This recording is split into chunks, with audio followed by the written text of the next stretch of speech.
VK Jones special edition of the VK Jones Show. We appreciate you joining us this Sunday and every Sunday till the end of the high school football season.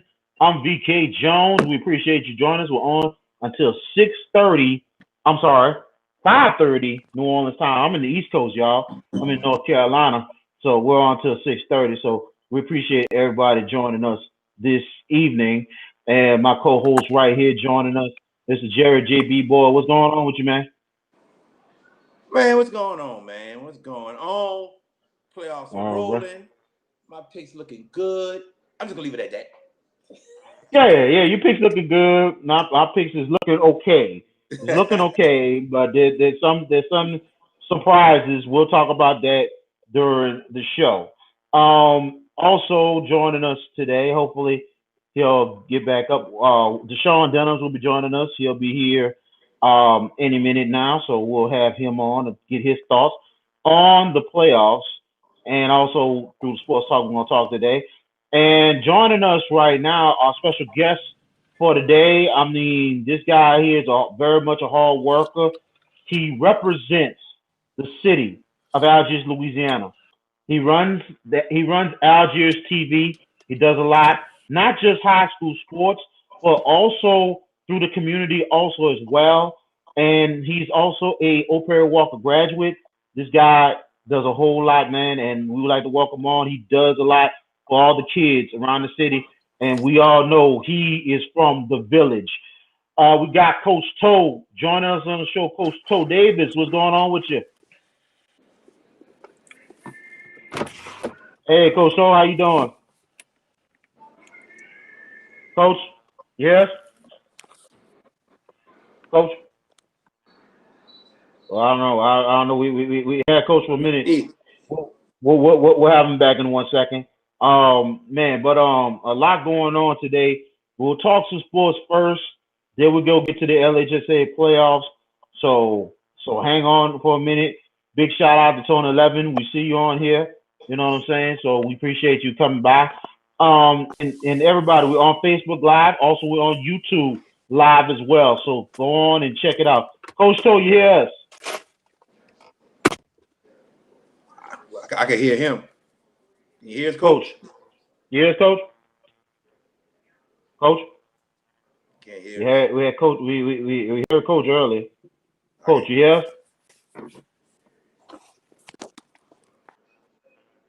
Coach? Hopefully we'll have him on. Just a little technical difficulties. You know what I'm saying? But we're glad to have Coach Toe on the show. But as soon as you get that straight, we'll get him going with what we're talking about today. Let's go ahead and get things going. First of all, before we get started, let's get a special shout out. We had a couple of elections last night in the city of New Orleans, and I want to congratulate a couple of people before we go to the sports talk. First of all, congratulations to Jason Williams, the new Orleans Parish District Attorney. Congratulations to him. He's a very hard worker in the community who's been trying to make his way throughout the city to try to help the community out, and now he is the new district attorney. He's been fighting hard for the position for a long time. We also like to congratulate Mark Spears, who got reelected for the councilman position. So congratulations to him. Also, congratulations to a brother of mine, Marcus DeLarge, who's a former Purple Knight, and he did what he had to do. Hey, Coach, we hear you. Hey, we hear you, Coach. We hear you, Coach. So man, I tell you, Marcus has been a close brother to me, and we congratulate him. Now he's a judge in Orleans Parish. And also congratulations, big shout out to Miss Charlene Jackson Prevost. She is a good friend of mine. Actually, her husband was my neighbor. He's my neighbor and brother, and she got elected one of the few and first female African American judges in Jefferson Parish. So congratulations to her, all four people. Congratulations. We bless you. God bless you. We pray for your families, and we hopefully you do well and make the big time change in New Orleans. So I hope these four will be the face of the change in New Orleans. So we move on from there. Jared, I don't know if you kept up with the elections and stuff yesterday, man. So I just wanted to give that special shout out before we get started. So, Coach Toe, man, welcome to the show. And we thank you so much for joining us, taking the time out to be with us, man. Man, you all over Algiers, all over New Orleans, bro. Coach, Coach, we still got a little technical difficulties, but we'll have him on and say we're working them in, ladies and gentlemen. But let's talk first about the New Orleans Saints just getting by the Atlanta Falcons today, 21-16. Man, I mean, a great, pretty much an up and down first half. Saints started to get things going in the third quarter. Fourth quarter, Atlanta made things interesting in itself. But I can say one thing: Saints really looked up and caught the win on that one, JB. Got lucky. You gotta put teams away when you can. And we let Atlanta hang around for too long. This game should have been close, number one. We were a better team. We had multiple opportunities to put the ball in the end zone and get field goals, and we let those opportunities go to waste. And when you let a team just hang around and hang around and hang around, you give them hope, you give them life. And that's what Atlanta got. When that score was 21-9, Atlanta looked defeated. But the Saints didn't do anything to capitalize on any type of opportunities or mistakes that were made. So Atlanta hung around and made the game interesting, which it shouldn't have been interesting at all. But the Saints made a defensive stand at the end of the game and were able to get the win. Well, they knocked the ball down, but it's almost. We think, thank goodness, that the Saints didn't have too many people. The Atlanta had too many Falcons in the end zone, and the ball got knocked down. So, hey, what you can say about that, you know? But the Saints, I mean, man, it was just interesting right then and there. They should have put the ball game away like they're supposed to. Coach Toe, can you hear us? Yeah, I can hear you. All right, cool. We got you, man. Welcome to the show.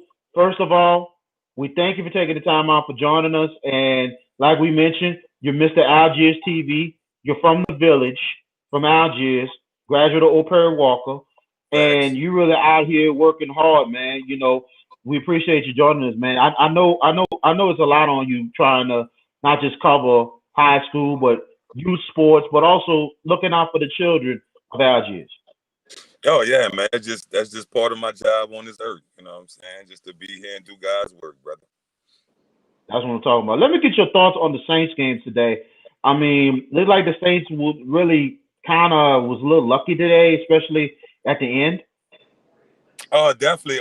First of all, it's not a Saints game if it don't make your nerves bad, right? So Right. even Right. when we was up 21-9, I was kind of like yawning, like, all right, well, you know, it's not a Saints game. And then once we start making a couple of mistakes and Atlanta get back in, and now we actually watching the Saints game. First of all, but shout out to our defense, man. Defense held up as long as they possibly can. If our offense could have maybe scored another touchdown a little later, then we wouldn't have had the same problem that we had at the end of the game.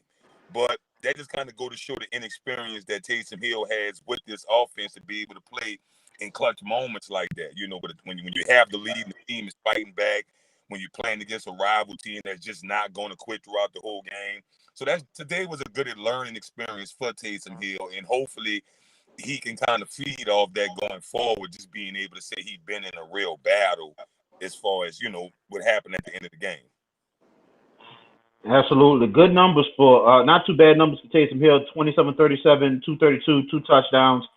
Alvin Kamara, 15 carries, 88 yards and a touchdown. Michael Thomas, 9 receptions, 105 yards.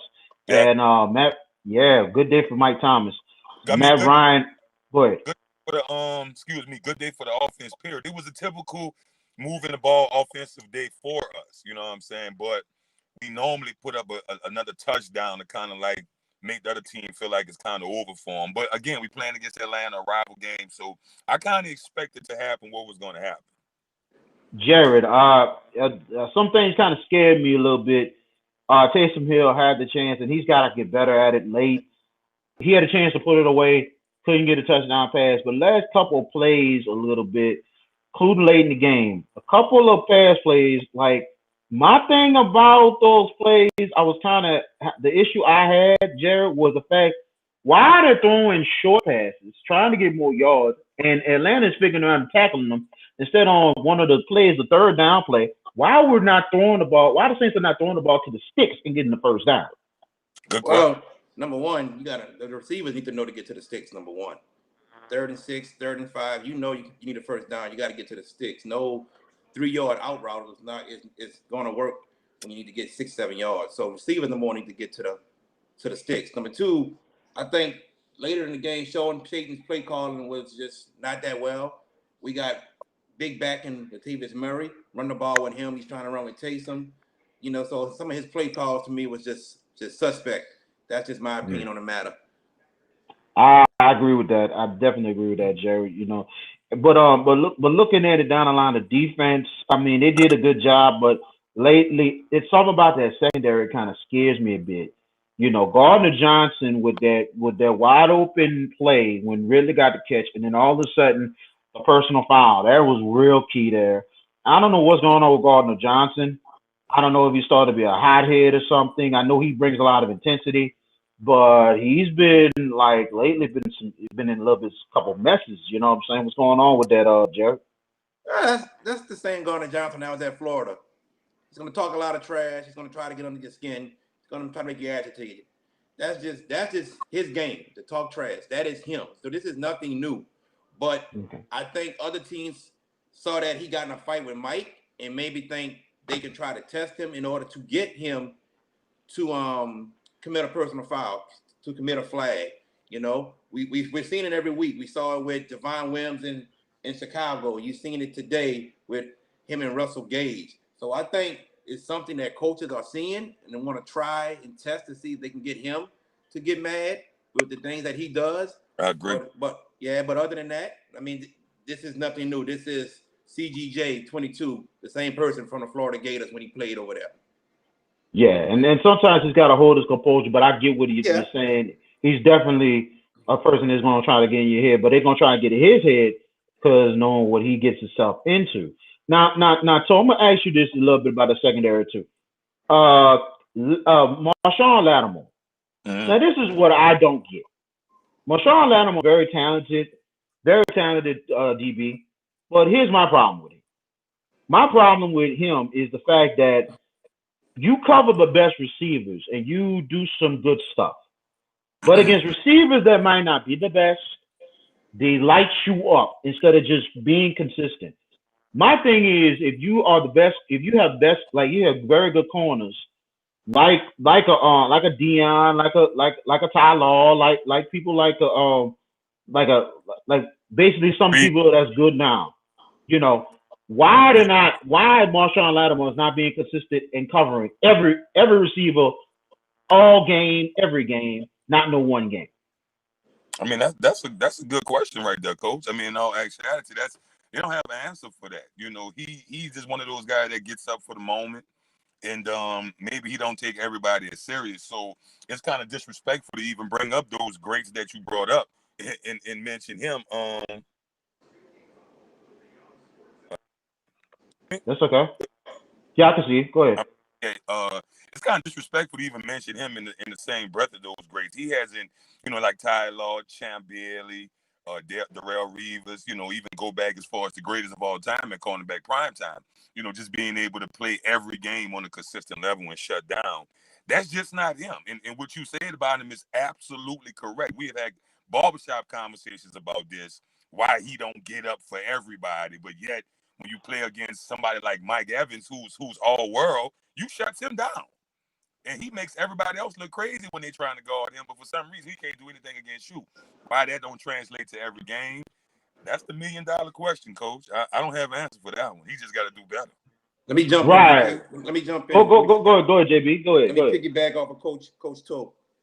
And I want people to pay attention to this when y'all see Lattimore line up against receivers. I want y'all to make 2 columns. Lattimore against big receivers, as in Julio and Mike Evans, and then Lattimore against speedy receivers, as in Brandon Cooks, as in Calvin Ridley. He will play his best games against those big receivers, as in a Julio or Mike Evans or Metcalf. But a speedy receiver will eat him up alive because he cannot go toe-to-toe, speed for speed with a speedy receiver. They made the switch today only because P-Rob got hurt. Now their fastest cornerback is Marcus Lattimore. So that was the switch to get him off of Julio and put him on Calvin Ridley. it's another risk by putting P.J. Williams on Julio, but I understand why they did it today. But quickie, speedy receivers will always beat Marcus Lattimore. That's a good point. Very good point. Very good point. Indeed. You know what I'm saying? And trust me on that. I wasn't trying to like really try to put any kind of disrespect, Coach Toe. I was just saying as a fact when one point when some of the league called Lattimore maybe one of the best corners in the league, it's like if you're called that, you need to play like it. And that's all I'm saying on that When one. you But I say feel that, what you're talking about. And I'm yeah, glad we agree on what we were talking about. and remember, when you say that, you got to remember how many guys in the league right now that we could honestly say at the cornerback position is on that complete shutdown everybody level. Mm-hmm. Right. There's a name we can call. I mean, you could throw out a Jalen Ramsey. I mean, that Stephon Gilmore. Let's not be disrespectful. Defensive Player of the Year at cornerback is a big accomplishment. You're right, but I mean, Right. how many throw his name out there? Right, they've been struggling this year in New England, and we haven't really said his name at all. Right. I mean, Right. we just really hear them talking about him. So ain't too many names you can actually drop to say every game this guy is a for sure lockdown corner, throw the ball to the other side. I mean, I can't think of one. And you dead on right, Coach. You dead on right. Ramsey is the only one I'm thinking in mind right now that's that consistent. That's the only one I'm thinking about right now. Gilmore is pretty good too. So there's no disrespect on that, but Right. like I said, there's not too many ones that's that's kind of consistent. Notice, Deshaun Denhams. Go ahead, Coach. I said, notice we didn't even say Pat Peterson name. You know what I'm saying? Like, Good, we didn't even say good his job, name. man. Yeah. Yeah, No. Pat Peterson. No. He used to be one of the best, but but No. Deshaun Jennings, he joins us right now on the VK Jones show. Deshaun, I know you had some things to do, probably family stuff, man. What's going on with you? Oh man, I can't complain. I'm happy to be a part of the program. What you say, Coach? How you feeling? I think we lost him for a second. How y'all doing, though, bro? Oh, we good, man. We good. You know what I'm saying? We talking some Saints a little bit. Let's get your thoughts on the Saints game today. We just was talking about how the secondary kind of was suspect near the end, but also Taysom Hill had a not bad game, but sometimes late, you just wonder what's going to go happen with the offense. Can they get it done? But I know is the Saints really hoping that Breeze gets back soon. Yeah. So going backwards, I caught it the tail end of the conversation in reference to I guess owners. Um, and you're right. There are not too many week in and week out that you can say, hey, we're gonna lock down this half field. We're not throwing to his side. But I think it's more or less to the testament of the way that offense is, as opposed that we don't have good corners. I don't think that that's the case. You look at Patrick Peterson or Stephon Gilmore, even that we have Marcus Lattimore. Like offenses are so creative now with their play calling that it's very difficult to lock down one receiver because they're consistently scheming against you. With different route concepts, and it's very hard to just one person across the field. But as far as the Saints defense falling apart, I think that we got a little antsy towards the end. I do love the way CJ Gardner-Johnson is playing. I think that we've hit a gold mine putting him in his right spot. But however, we're not necessarily deep in the secondary with premium output. As you can see, when he gets hurt, Patrick Robinson gets hurt. It requires other people to play more. And I think that the thing with the Saints secondary, we have a lot of the same type of corners. I mean, Patrick Robinson and PJ Williams, they're almost the same type of corner. And teams know that. So overall, it was a good output by the Saints. Taysom probably played better than most acted. I thought we was going to see a John Curtis rushing attack in the game with Taysom going on. But he proved me wrong. He threw a couple of balls. We had a couple of drops. From the receiver standpoint, but overall, I mean, we look good. I don't know if this team, as is, goes to the Super Bowl, but definitely it wasn't a reason to cause panic, so to say. Well, the Saints moves on, still has the best record in the NFC, 9-2 on the year. They will take on the Philadelphia 10-2. I'm sorry, 10-2, and they are in the playoffs after the Bears losing today. To me, they're the division champs because the lead has widened so much in the division. They should be champions because they swept Atlanta, swept Tampa, and already beaten the Panthers. So there should be division champs, but that's what the NFL say. I guess you got to win one more or whatever. But regardless of the fact, up next for the Saints, Philadelphia. That's all I'm gonna say. Up next is Philadelphia. So that's another story. But moving on, the LSU Tigers. Did anybody see the crap shoot last night? Did anybody see that? Because I did not waste. I wasted maybe about 5 minutes watching it, and I turned it off. I was not surprised what I seen last night. Well, I watched it. I saw it. But it was interesting. I know it was a boat race, in favor of Alabama, but it was I saw some promising things. I know that's probably not that was an unpopular opinion. Watching the game, everybody thinks there's a dumpster fire going on over there, but I saw some really things to get some really good things to get excited about into the future. One with those young players, with TJ Finley progressing, throwing, which we knew he could throw the ball. But just getting into a better shape, and those defensive backs, they'll be okay. But man, Will Fly be okay? Smith for Alabama. I mean, he is amazing, amazing. I mean, he torched everybody, right? I mean, he whoever they was lining up out there, he was gonna catch the ball on. The custodian coaches, defensive back coach, Deion Sanders. It didn't matter. He was catching the ball over anybody. So I mean, it was a good thing to see. The former Amy Warrior just and it happens every time. Former big time high school stars, when they come back to LSU, win or lose, they put on a show. Every time. Every time. And it's not surprising. And I think Devontae might have had over 200 yards receiving and 3 touchdowns. Ridiculous. He did.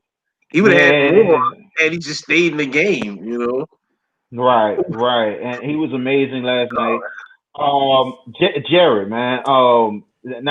Now I can understand some of the good stuff you seen, but Jared, what you seen last night in the LSU game? Man, all I know, I'm gonna tell y'all in a minute what I seen, and you go ahead, Jared, because the one thing I can say before I let you go ahead, Jared, was the fact that why in the world Stingley was not on Smith. That was my only thing, and I hate to say it. I'm sorry I hate to say it. That's a Bo Pelini problem. Big time. Because you know better than that. I hear you, Coach Stowe. You good. Yeah. Go ahead, Jared. Well, I don't know if it's a Bo Pelini plot or what, or to what Dashone is saying, as if Stingley was scared to cover him. But Stingley, I can't hear nobody. You can't hear us? You can't hear, Coach? We can hear you. We hear you. We hear right. you. So, but Stingley has been bothered by an ankle injury. So maybe that's one of the reasons why he wasn't on their best receiver. He had that's exactly why. Okay, so right.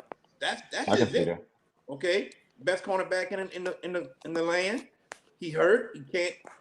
It is what it is. But this was a beatdown that we saw coming. This LSU team defensively is just a liability this year. And this new 3-4 scheme that they had to learn is just something new this year.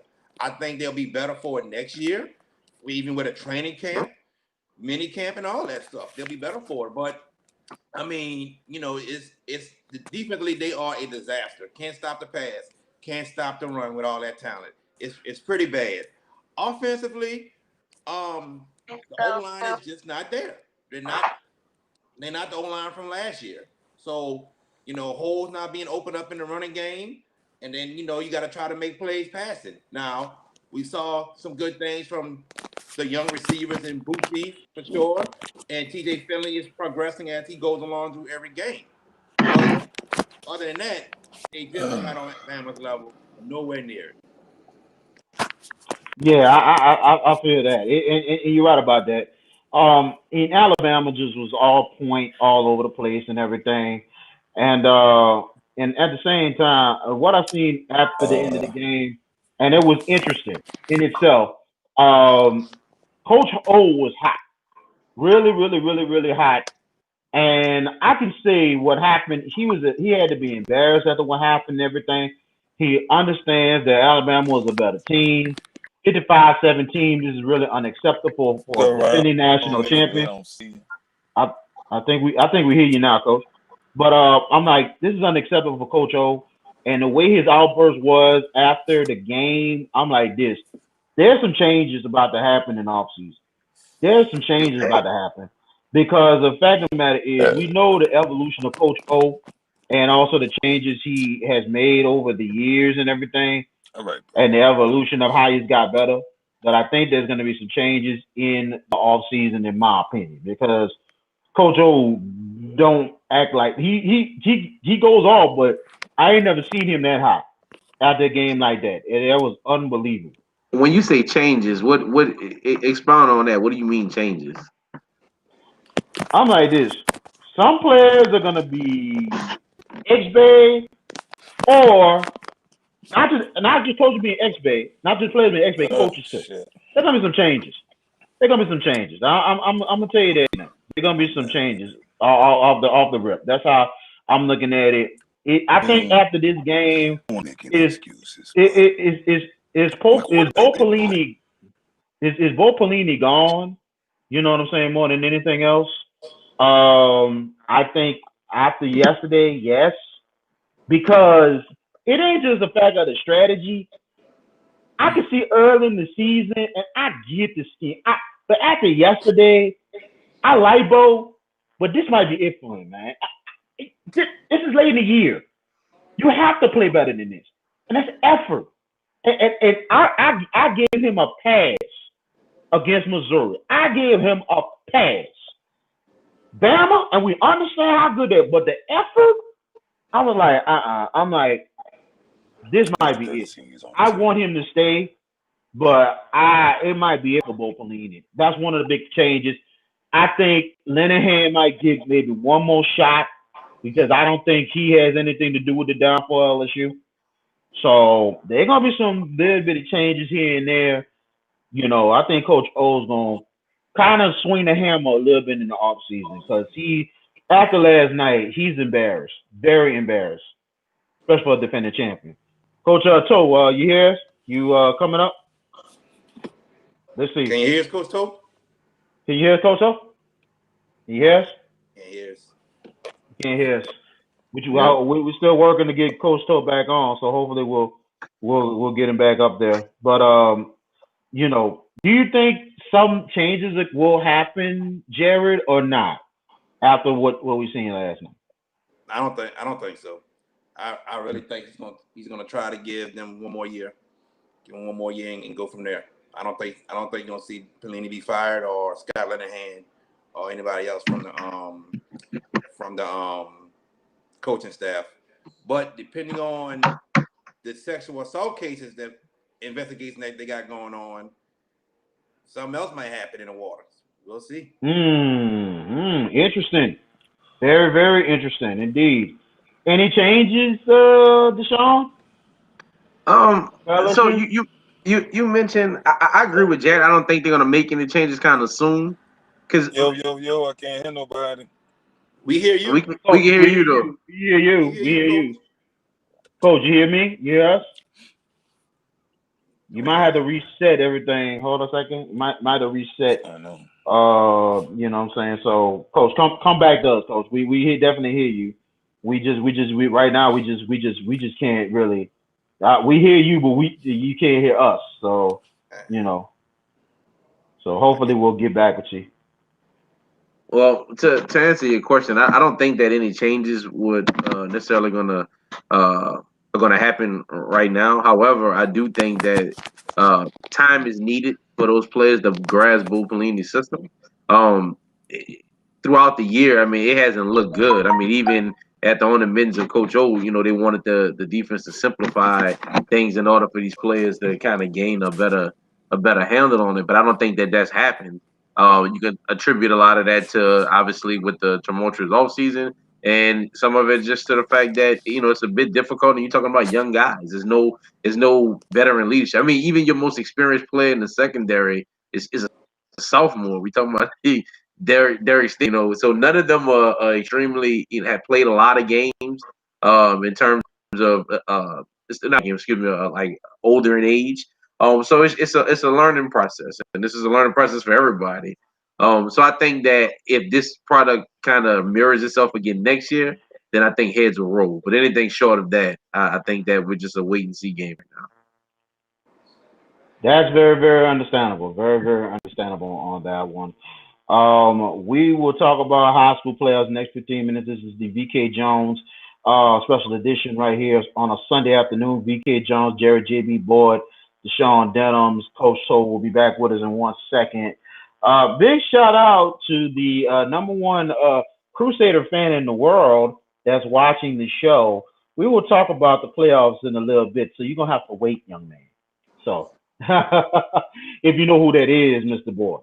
Oh, I know who that is. You know that. Yeah, but we in the house, and yes, we know about high school sports. We work in it, so thank you very much for your kind words, sir. But it's okay. But regardless of the fact, ULL, congratulations to the Raging Cajuns.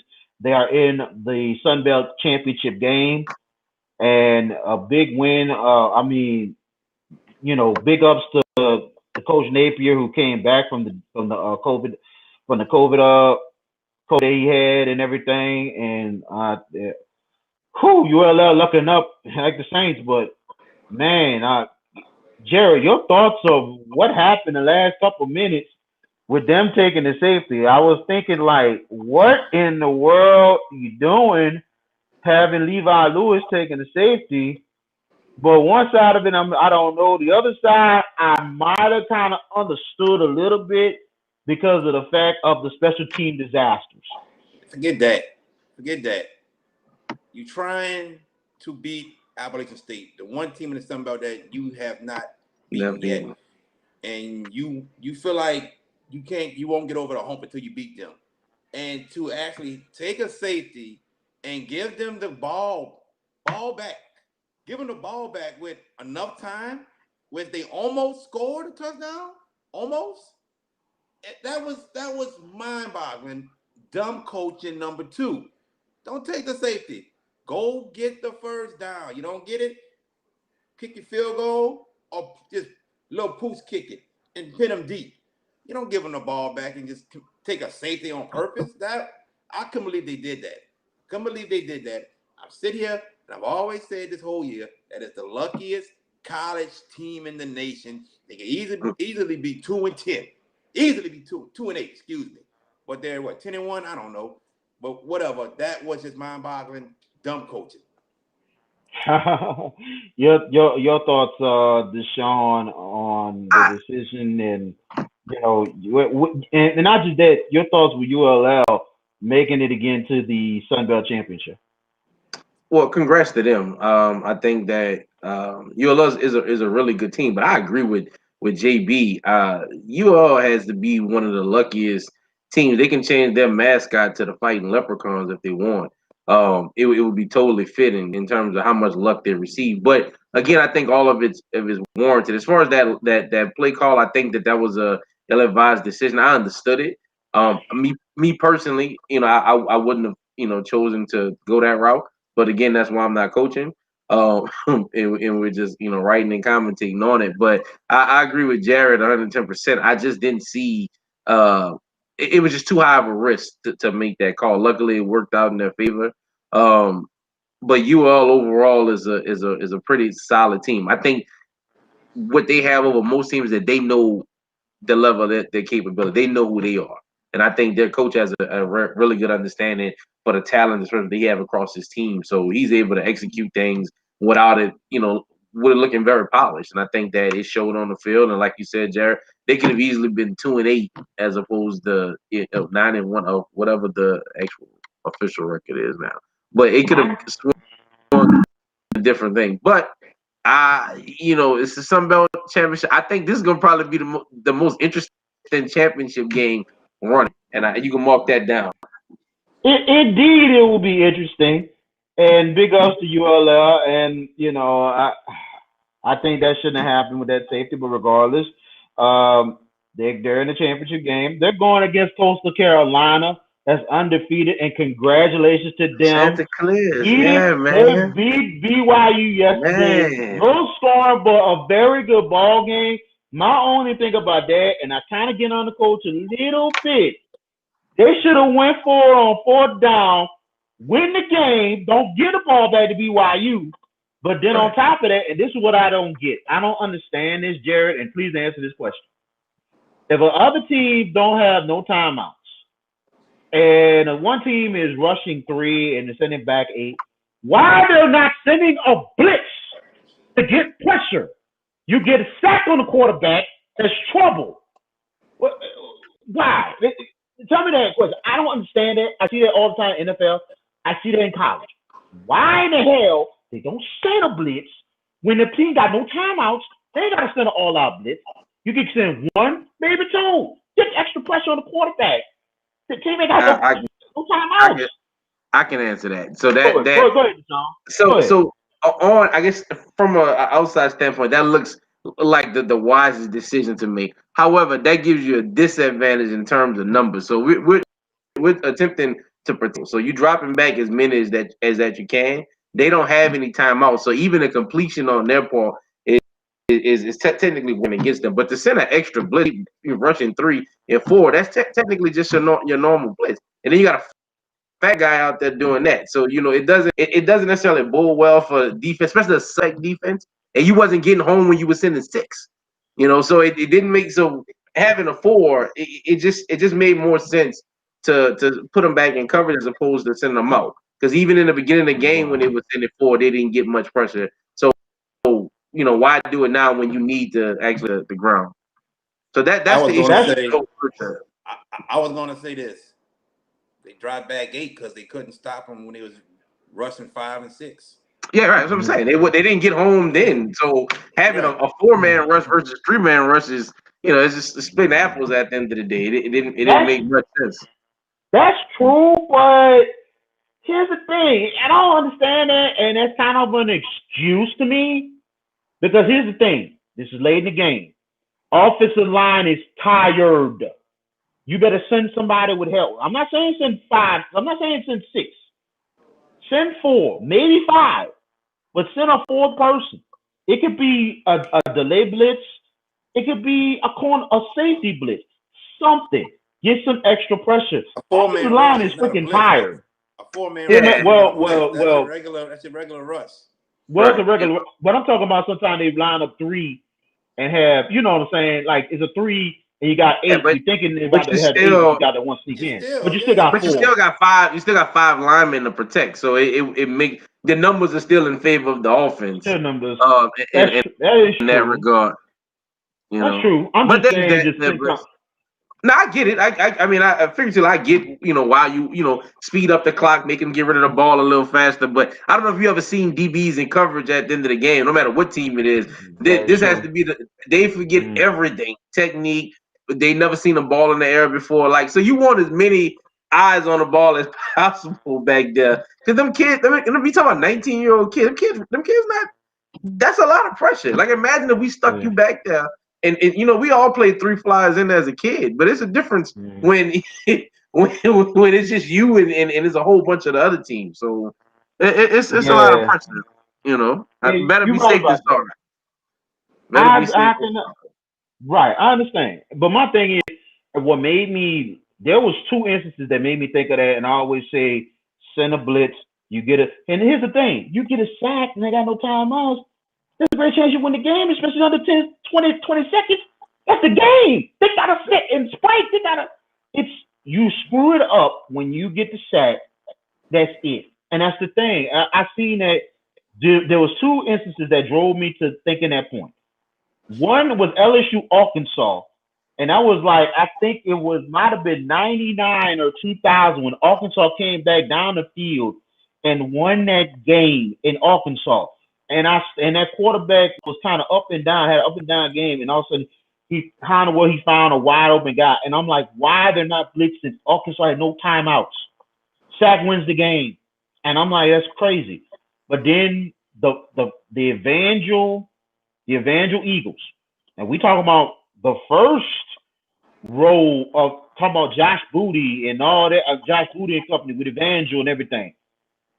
I'm talking how their offense was, and their offense was unbelievable. My thing I noticed, and I remember one year they played against Independence, and my thing was Independence was in the game for a bit, but my thing on that was like, why are they sending 3 linemen and sending back? I understand it, but the quarterback has so much time. Like, come on, Okay, man. I got an answer for Come that on. one too.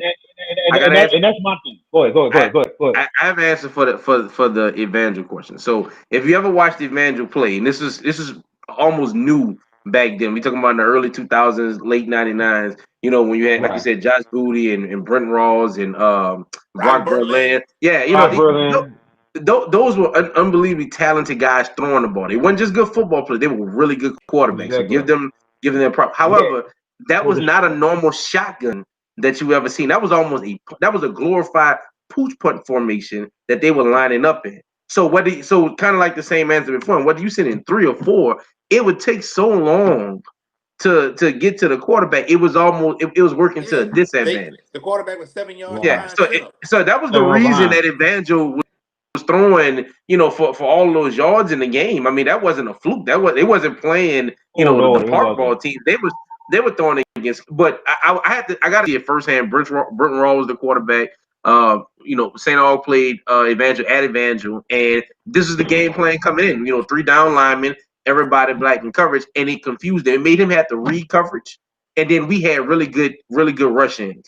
So that would be the reason that putting 4 people down. I mean, I mean, it was 7 yards back. I mean, anybody can see that coming. You can avoid pressure from 7 yards back, and enough to get to your second and third read. In terms of Evangel, that was just a unique, a unique wrinkle that their offensive coordinator 7-yard shotgun, and he was dropping out of the 7 yards, so he's 13 yards back.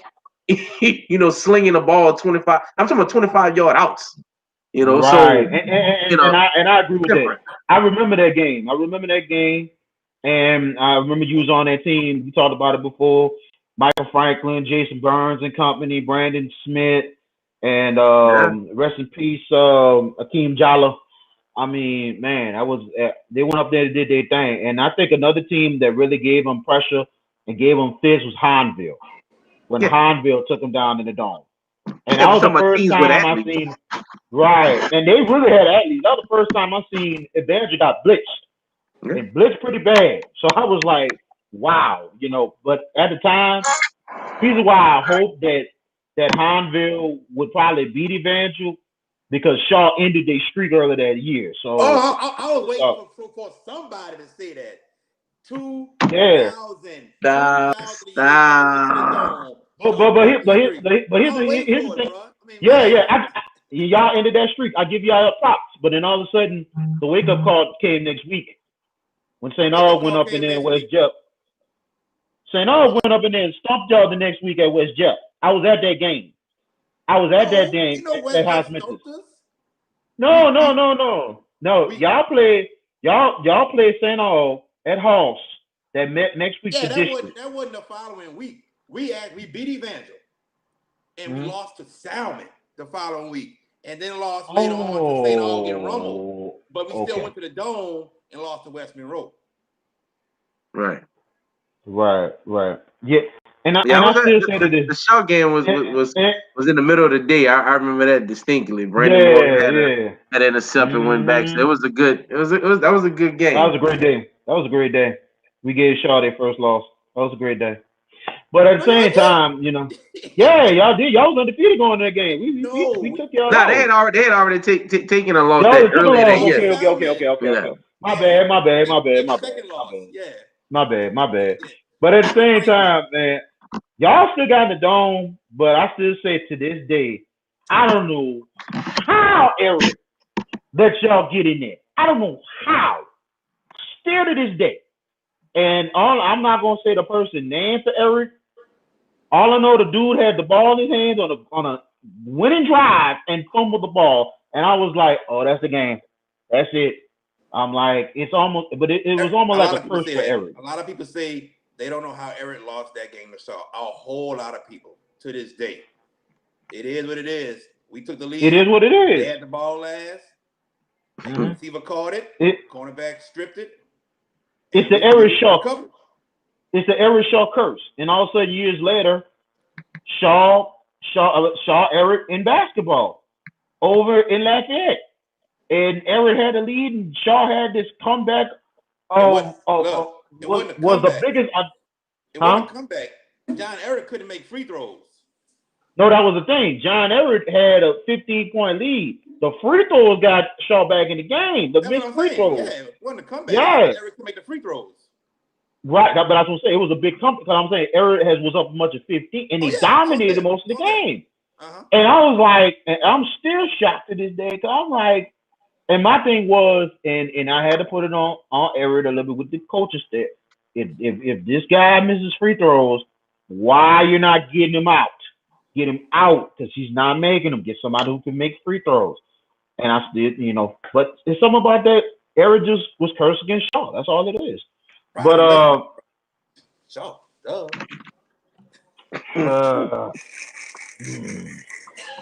I'm not gonna say nothing because you got that pride that Eagle pride in you, and I give you your props. So I'm not gonna even go there. You know what I'm saying? We got respect for one another. Yeah, you should. You know, and that's cool. But you know who you need to go get. That's the ultimate. The ultimate. Yeah. But regardless of that, before we move on to the high school playoffs that we about to get into, right quick with college football, and congratulations to Tulane.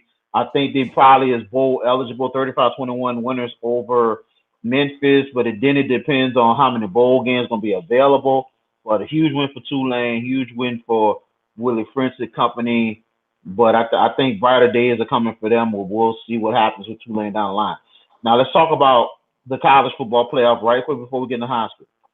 Now, Jared, your thoughts right quick. They look like they're making all kind of rules and loopholes for Ohio State getting into the playoff. Now, does Ohio State get in by hook, by crook, or something crazy is going to happen? What are your thoughts? Because that's a crazy subject there. Well, we just saw the ACC change the rule to where, okay, Clemson and Notre Dame, y'all playing y'all last regular season game this week. They changed that rule. So, I mean. They're on the fly. On the fly, correct. So, and the Big Ten, they want part of that college football playoff money also. So, they're looking at it as if, like, oh, Ohio State misses another game and this and that, we ain't getting that college football playoff money. Correct. So, what can we do to try to get them in? So yeah, they're gonna try to change the rule, and it is what it is. It's politics plays into this college football stuff as you see right now. It's a moneymaker, and do I feel that Ohio State is in the top 4 still to this day? I surely do. I really believe it. I don't think a Cincinnati can go beat them, and I don't even think Florida and A&M could beat Ohio State right now.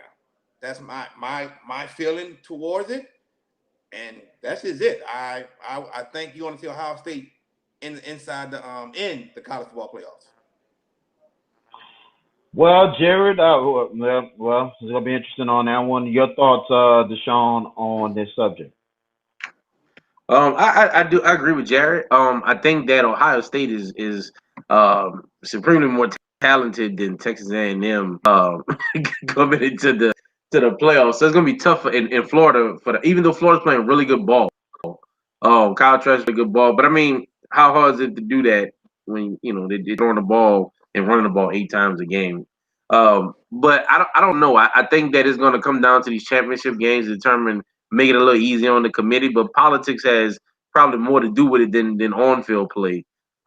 We've seen that over the years. Obviously, with if you look at the group of 5, the group of 5 guys going in trying to compete just for a New Year's Day. But I mean, they have to do so many hurdles just to even get considered. We're not talking about getting in to get considered, and then so you have a Coastal Carolina. I mean, you had the schedule. Nobody was scheduling Coastal Carolina on their team, but BYU was like, you know what, we got to schedule it. Obviously, due to COVID things, and then the fact that they're not given a fair opportunity in terms of playing with the bigger guys. But well, I don't know if you knew this. Coastal Carolina was supposed to play Liberty Correct. Liberty had a go, yeah, and then all of a sudden BYU made the call and tried to come in, and it's amazing how they hooked up. But go ahead, continue.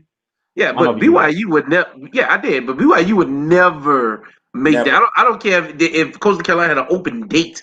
If it didn't have any precedence on them moving up in the rankings or possibly getting to the New Year's Six Bowl, they're not coming. Not right now. That team right now, nah. Like it's you schedule teams at the beginning of the year because you think that you're better than them. You're not gonna look at a buzzsaw and be like, you know what, we gonna run into that buzzsaw. Nobody does that. Yeah, Yeah, but yeah, they never would have done that. They would have scheduled a home to home, but not this year. Nah. BYU saw Liberty couldn't do it, and BYU was like, man, we're not getting no respect in this college football playoff. We got Yeah. the 4T. Hey, let's go. Let's see if we can get a game with them and try to move up. That's the only reason they did it. And shouts out to them. I mean, it didn't work out, but I have more respect for them for wanting to play the game than them actually losing. So I don't know. Right. Shouts out to the Chanticleers, man. I love me some Coastal Carolina, man. Yeah, it's nice over there, man. Very nice at Conway, nearby Myrtle Beach. That's really, really nice right there. But I think something, Ohio State. I just don't like all these loopholes, man. I don't like it. I really don't. It's the year we in with COVID, bro. That's true, but the Big Ten setting some rules that kind of like. I'm not saying it's not. I'm saying it's a little bit. I understand you got to change because some of it's not right. Because my thing is, you jumping into the season when teams already have started already, and you said no season. I get it. But to each his own. COVID is something new for everybody. Everybody. That is true. That is, but they don't make. Know what to do. But that don't make it. I understand that, but they don't make no excuse to be, the rich get rich and all that other stuff. So that's what's one thing I don't like. You don't like to take advantage of things. But Ohio State wins the conference. Yeah, they get there. Yeah, they get in. But in my opinion, I think something crazy is gonna happen. I hope it does happen because I want this to happen, and this is what is gonna happen here. Ohio State, yeah, they'll get to the conference championship. But they'll lose. They'll lose. To who? They'll lose. It don't matter. They'll lose in the conference championship. Something funny is gonna happen.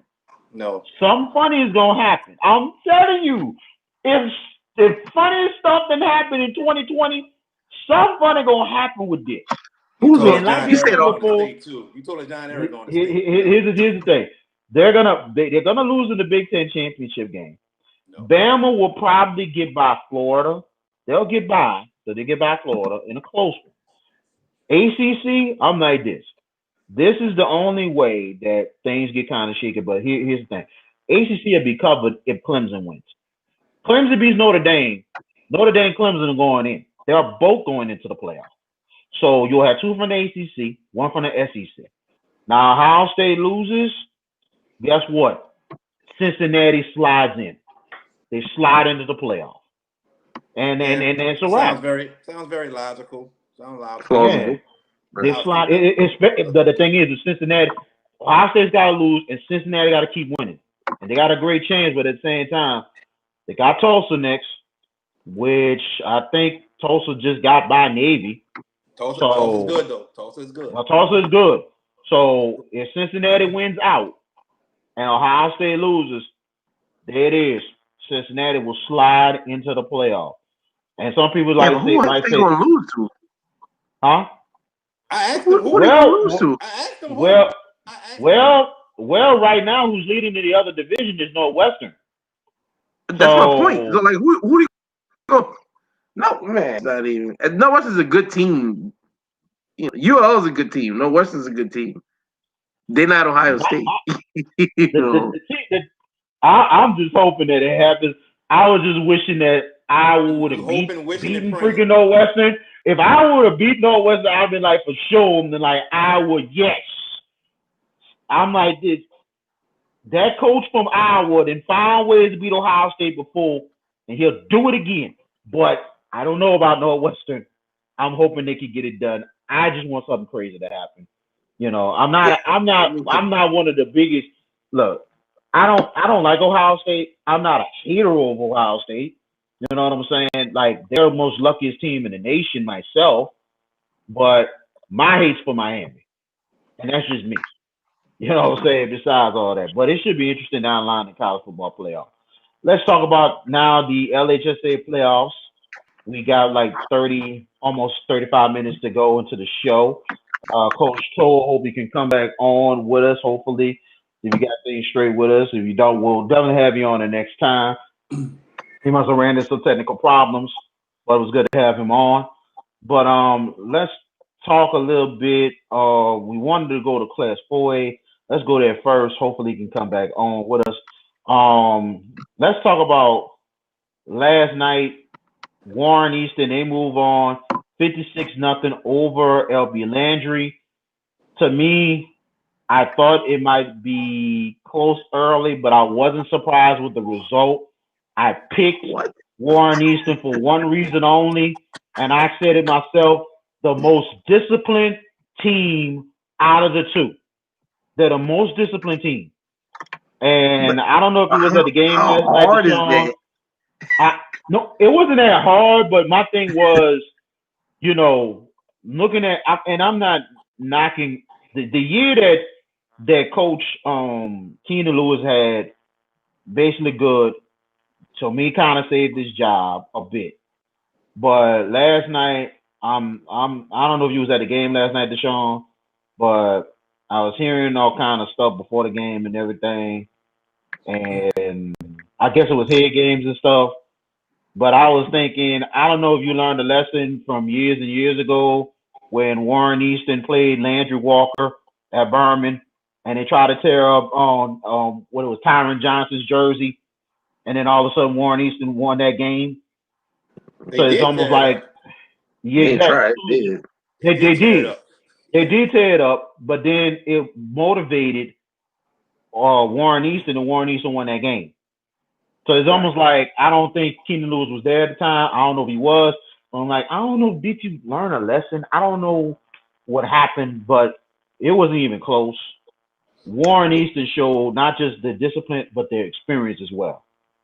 Well, so as we said, me and JB were discussing, who we thought were going to go on day before yesterday, and unanimously we obviously picked Warren Easton to go on. I don't know if it's fools. I don't know who thought that Landry Walker had a shot, but they didn't. It's not the Landry Walker team that had Keaton Thompson and WAP and all of those other guys and Telvin. Like, they don't have those type of athletes. Do they have good players? Yes. But if it comes to Warren Easton and Landry, is this far. But then you said something that was even more important. You was like, whoever's the most disciplined team. Have you seen Landry play recently? Like, they have an issue with discipline. So it's not. I mean, it's not really hard to be the most disciplined team if they're one of the teams, and that's not a knock against those kids because I think that they're fabulous kids, and there's some really good talent on their team. They have a linebacker number 20. I mean, he's a rising star on their defense, in addition to a host of other skill players. So that's not the problem. The issue is that Keenan. I think as we're watching Landry get better, Keenan Lewis is also going to get better. Like, he's learning as he's coaching. He's not a well polished coach by a long shot. He has a lot of questionable calls and a lot of questionable tactics. But you can tell that the passion for that game is all there. I would never question that with him. But I never thought for a second that this game was going to be close. Warren Easton has too many skilled players on the outside. They could have put you or I out there, and one of us probably would have been open. They had that many other options out Right, there. right. Agree with that. And to me, like with Keenan, and I'm not questioning his passion and everything. I just had a feeling that he was going to get exposed, especially after what Algiers Charter did for him to get that job. And to me, to this day, and I tell any and anybody, the most disrespectful thing I've ever seen. I've never expected politics to happen in Orleans Parish, and it happened, especially under the watch of Landry Walker, especially with with getting rid of Emmanuel Powell, which was a freaking insult to anybody. How you do that to a state championship coach, I don't know. And then finding the loophole, and that most of that, some of that is on with Algiers Charter, and some of that with LB Landry's alumni. Listen, my thing is, and I always believed in the Bible. I know I'm not all perfect, They said sometimes you want to leave some of your children and your children's children. What happened was when they changed that name and things was kind of changing at the school. When they found that loophole, oh, we're gonna get rid of O'Perry Walker's name and everything. I'm like, really? Mm-hmm. I understand the history and stuff. I get it. I get what the name and the person was. But we're talking about kids who came together as one family. You have a unique situation outside of Edna Carr back in the day. And if anybody watching this from Algiers and understand where I come from, okay? Yeah, I'm from rural, but my grandmother's house was 3 houses down from LB Landry. So I know what's going on. And my thing is this, and my mother's a graduate of Landry. And was I happy with it? No, wasn't happy. You used a loophole to destroy the certain kids' legacy that they had built. And then you destroyed another legacy. And we're not talking about the first graduate O'Perry Walker. We're talking about the late 80s, 90s, 2000 graduates that we knew. And at the same time, they're insulted because their name is not there anymore. It's just like when what's that school? Lusher. It's just like Lusher taking over LC Fauché. Yes, I said it. So you're destroying a bunch of legacies. You destroy Landry Walker's legacy with the name change, and you destroy O'Perry Walker's. So plain and simple, you had something that was a great legacy and something unique. And also, why do you think Union Parish working with all them schools merged? Why do you think South Plaquemine is working? All them schools merged to one. Why do you think West Monroe and Neville and all them people dominated over years? They're one school in one area. We got a whole bunch of schools in New Orleans, a whole bunch of them, and trying to get the best athletes, the best students all around here, and too many schools. That's the problem. And Landry Walker had a chance, and they was doing a thing, and they was taking over. There were some things that they kind of messed up on, but still, they was thriving, not just on the field, but off the field as well. We talk about academics. We talking about quiet. We talking about activities like the choir, dancing, band. We talking about all kind of stuff. And all of a sudden, school is destroyed because of the name change, and also other people being left out. Why do you think Antoine Bird? Why do you think Coach Bird Antoine left for Kennedy, writing on the wall? So I like I said before, I no disrespect to Keenan, but when you get backdoor to a job, that's kind of that don't too fine for me. My thing was I really thought that Keenan was gonna get exposed, and right now he is. And good thing he might be keeping his job after what happened this year.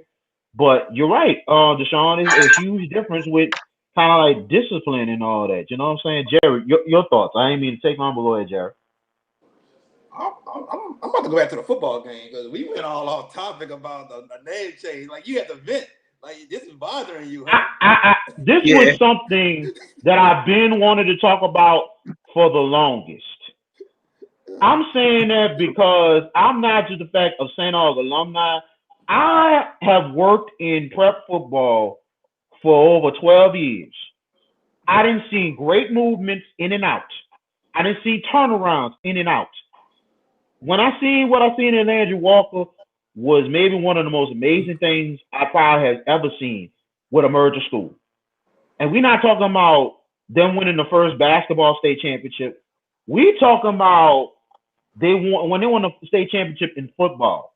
Do you know the combination? Do you know the last time when O'Perry Walker ever been to a dome to play a state championship under Frank Wilson? Yeah. The turnaround. Right, the big turnaround. And I always thought in the past about O'Perry Walker, great talent. But Larry Favre couldn't take OPW to the next level. That was my thing. No disrespect to Coach Favre, but he couldn't take them to the next level. There were times they had more talent than Curtis, and they still get beat down. Until Frank Wilson came, the change came, the evidence came that second year when they won at Bertolito 20-0. When the last time Curtis gets shut out? Listen, Tell me. when that I'm happened, just saying, though. I can remember when the score flashed across. Right, I remember after the game, the next week St. Aug was playing, the score flashed across the screen.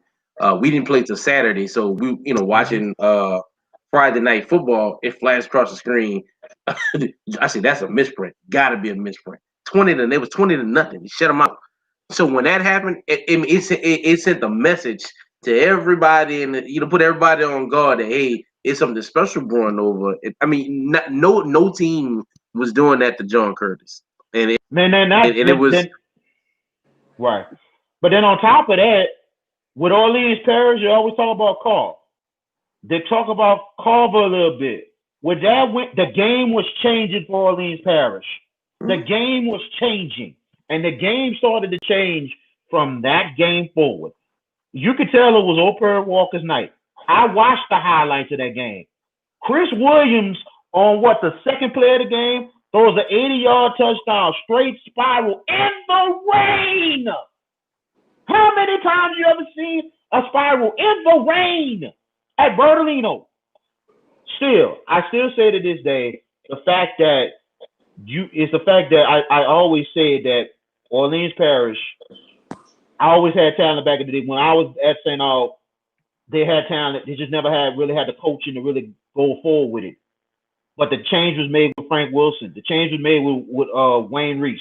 It was changing. And with the change right there, I'm covering and everything. But then when I seen Landry Walker win the state championship in football, like we talking about with Oprah Walker making it down, Landry ain't went to know what state championship since the 60s or 70s in football in general. We know the basketball program good, but at the same time, it's just the fact seeing what that Landry Walker did that night, beating West Monroe, and on top of that, Carl winning it, this whole Algiers movement.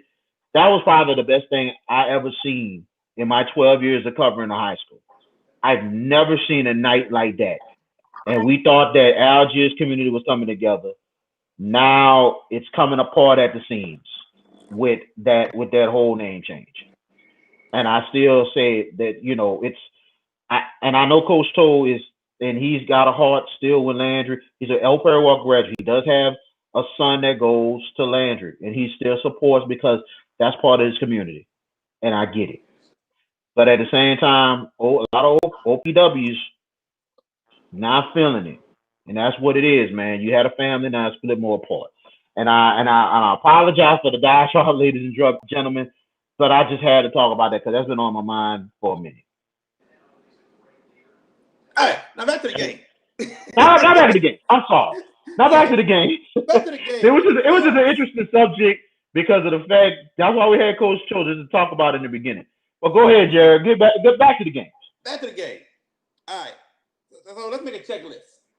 Better talent, Warren Easton. Better athletes, Warren Easton. Better coaching staff, Warren Easton. Right. That's pretty much it. Keenan, we know what happened. We know what happened with Coach Emmanuel Powell, right? Right. Yeah, we know what happened. It was dirty. Keenan got the job due to being Keenan Lewis, a former Saints player. That is it. Plain and simple. He was part of the coaching staff at West Jeff, and he really didn't coach over there. He just stood on the sideline. So he got the name because of his name, the job because of his name. And it's just that school with him as a coach, to me, and I'm not trying to be disrespectful to this guy, none of that. I'm just stating my opinion. They're not gonna win with him as coach. It's not gonna happen. And what happened last night was pretty much indicative of what was going to happen. They had no chance in the world with Warren Easton. Pretty much. Yeah, pretty much what happened right there. You absolutely right on that, Jared. Dashone, you back with us. Like I said, I apologize for the diatribe right there.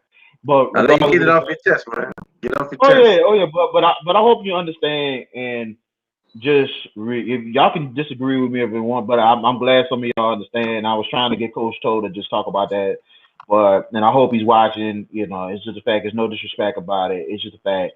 I didn't see movies before, and I seen some politics and stuff before, but I just never expect that in New Orleans Parish. But regardless of the fact, move on to the games.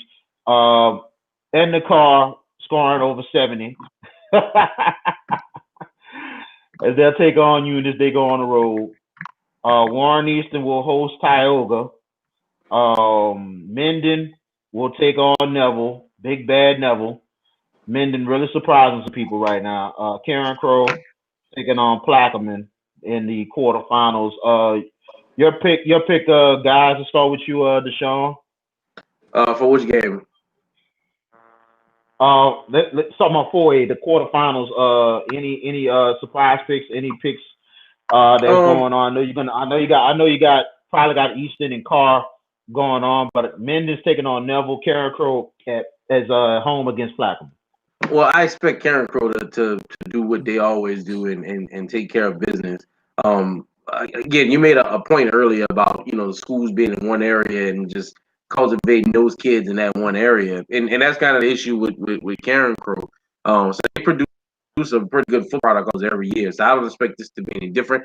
Plaquemine is a really good team. They don't have enough to be careful. I'm totally shocked at home.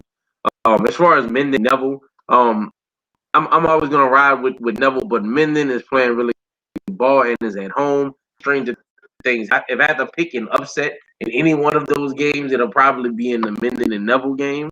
I don't see Warren Easton or Carly losing to either one of these teams. If it beats Warren Easton, it's because Warren Easton beats himself. In the car, I had the privilege and the unfortunate possibility of covering this game, Edna Carr and the Strowman. That had to be one of the most lopsided affairs that I had been a part of. However, Strowman has a really good running back, and he made a point to let them know that he wasn't coming to play in the games, and he did that. I mean, he broke loose for a 60, a 61, and a 45-yard. He had 172 yards rushing. So we saw some deficiencies in Carr defense, but I mean, you got a quarterback at that point. I mean, he threw 6 touchdowns and 5 touchdowns in the first half. He threw 6. I'm sorry, he threw 6 in the first half. He threw 6 in the first half. And to their credit, I mean, Strowman had maybe 32 kids. That's about it. So they played it well. It was like 13-6 going into the, but it got out of hand pretty quickly. But I don't see anything any different. I think the matchup that everybody's gonna look forward to, probably better than the state championship game, is gonna be the semifinal matchup that's gonna post probably Warren Easton versus Carr. So I'm looking forward to seeing that game going into the dome. But I totally expect Karen Crow and Minden to just handle business as normal. I'm just Karen Crow and Neville. Well, I think Struma, no disrespect to them, they're in the first year of transition back from they had to start from junior high to high school again. You know what I'm saying? Because the school closed years ago, so they're just getting their varsity back up. But give Struma time; they're going to be very, very much up there. It's a really good program. So they're just getting back in the swing of things, and they got a really good running back. Jared, go ahead. Karen Crow will get the job done. Neville against Minden. Neville's going to take that I think that 1 hour drive west to Minden and get the job done. And then Warren Easton and Carr will get the job done, setting up the semifinal matchup this year. Ain't even an hour drive from Minden to Neville to where they're going. They ain't even going that far. Right, it's not going that far at all. And I definitely agree with you guys. I think Neville will get by. I think Karen Crow will win. Carr and Easton. Somebody said that the LHSAA got sick and tired of being on opposite sides. Well, might be a reason, but them in the semis is going to be exciting more than anything else.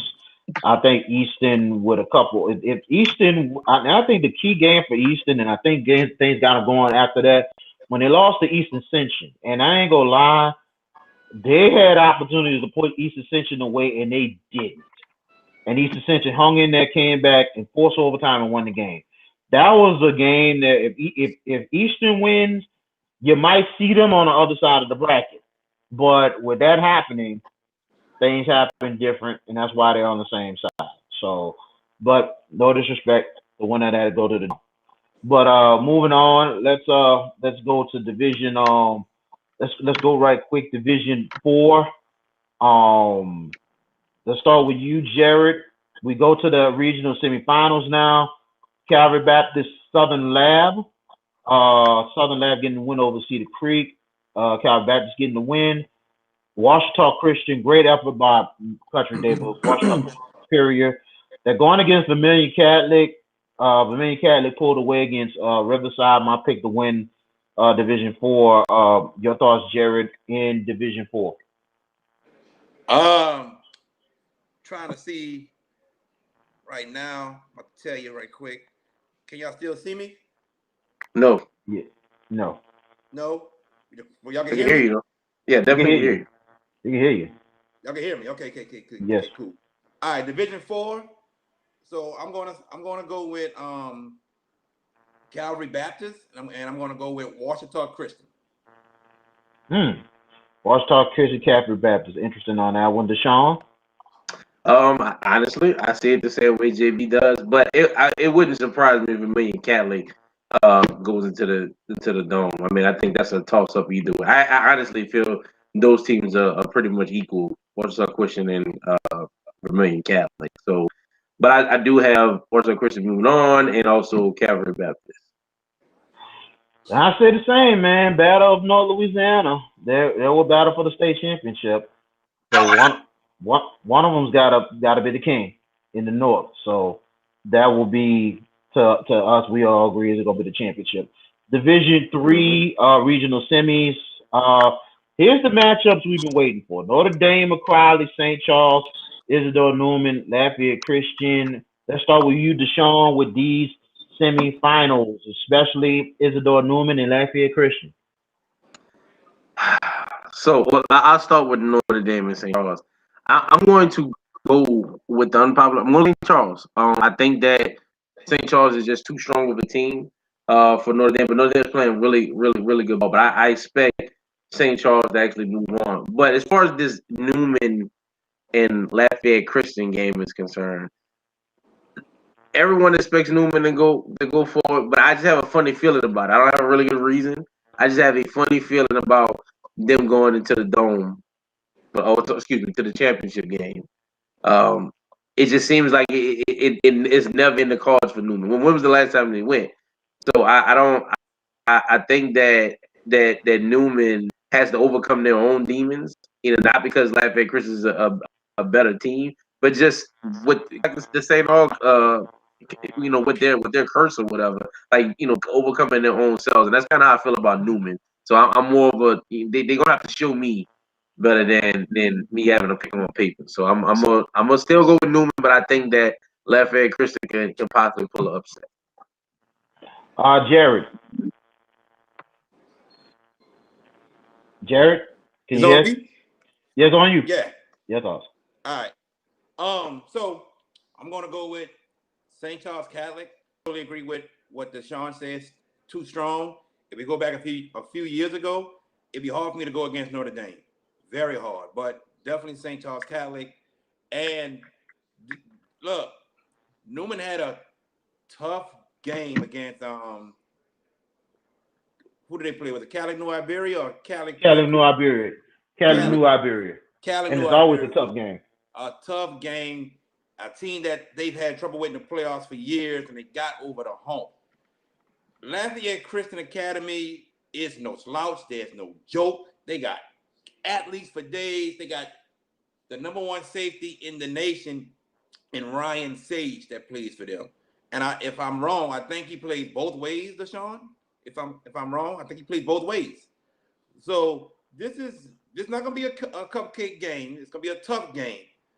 But as much as we want to see this team from New Orleans get to the championship, I think this other team with better athletes is going to get the job done.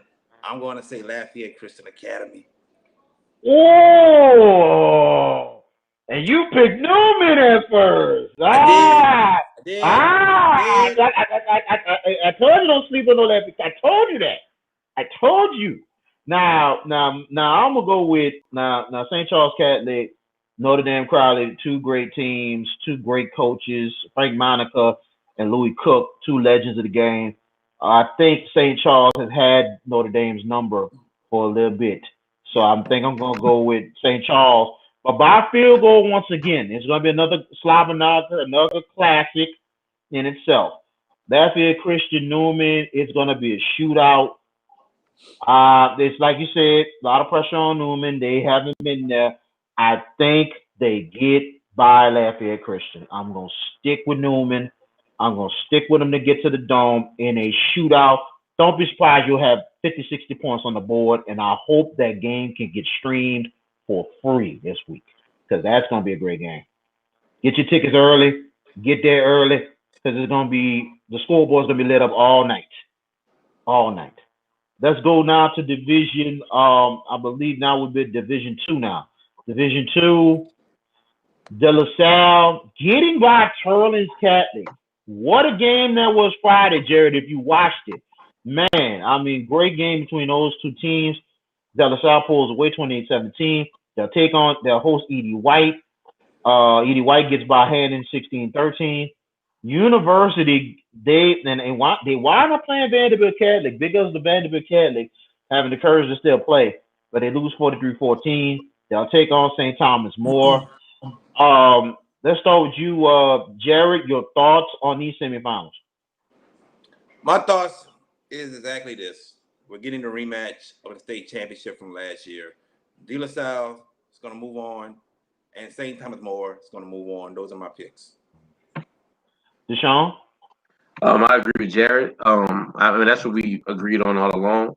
I think De La Salle is gonna it's just too much for Edie White, even though Edie White is pretty sound. They're too much for him. And in addition to that, St. Thomas More is on a roll. But I still think St. Thomas More wins again. Hmm.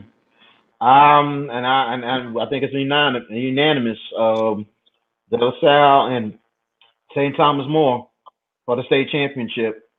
And I agree with you, Deshaun. I think St. Thomas More will get it done.